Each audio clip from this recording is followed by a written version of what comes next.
ইনি হলো আমার স্বামী।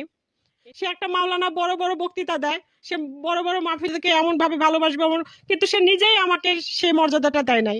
আজ পর্যন্তও দিচ্ছে না। সে কেমন বক্তৃতা দিচ্ছে? যে বক্তৃতা দিচ্ছে সে নিজে আমল করতে পারে না। আমি একদিন নিজেই ওর কাছে প্রশ্ন ধরেছি যে, "তুমি এমন বক্তৃতা দাও, তুমি তো আমার সাথে সেই আমলটা করো না।" সে নিজে মুখে বলে, "সেটা আমার প্রফেশন আর ব্যবসা।" ডক্টর ইউনূস সাথেও আমার একটা কথা বলার, আমি জামাতের আমিরের কাছেও আমার একটা অনুরোধ। সে একটা মাওলানা মানুষ হয়ে আমার মতো একটা মেয়েকে কিসের জন্য এভাবে নির্যাতন করতেছে? আমি তো তার কাছে বেশি কিছু চাইনি। শুধু চেয়েছি যে আমাকে নিয়ে একটু সংসার করে খাক। গোলাম রব্বানী রয়েছে। আসলে তার বিরুদ্ধে কিছু অভিযোগ রয়েছে তার ২য় স্ত্রীর।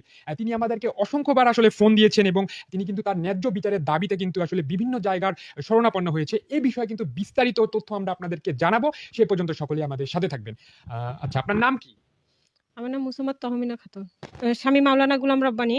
এই যে ইনি, ইনি হলো আমার স্বামী। ইনি একাধিকভাবে অনেকটা বিয়ে করছে। কয়টা বিয়ে করছেন?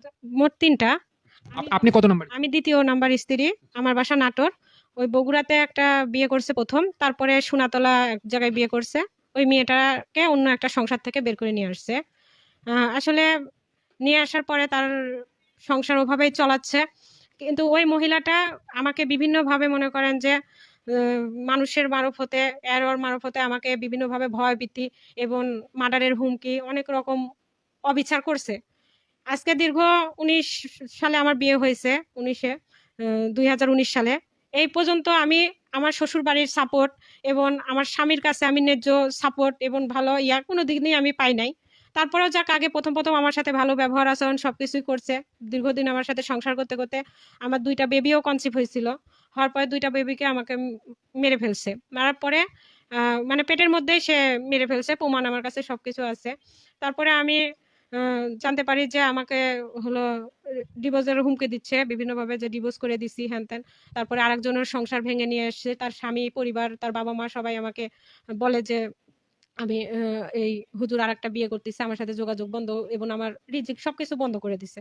তারপরে আমি আইনেতে আ আমাদের নাটোর জজ কোর্টে আমি আ নারী শিশু নির্যাতনের কোর্টে আমি মামলা দিই।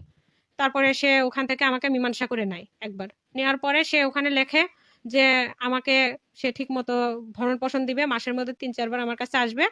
আমার সাথে সুন্দরভাবে সংসার করবে। যাক আমি এই কথা শুনে স্বামী সংসার করব বিধায় আমি মনে করেন যে মীমাংসাটা ঠিকমতো কোর্টের মারফতে আমি করছি।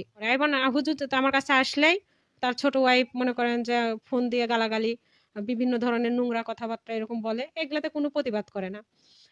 যাক এই প্রতিবাদ না করার কারণে আমি উনিকে বিচার দিতে যাই যে, "দেখো আমার সাথে এরকম অবস্থা করতিছে।"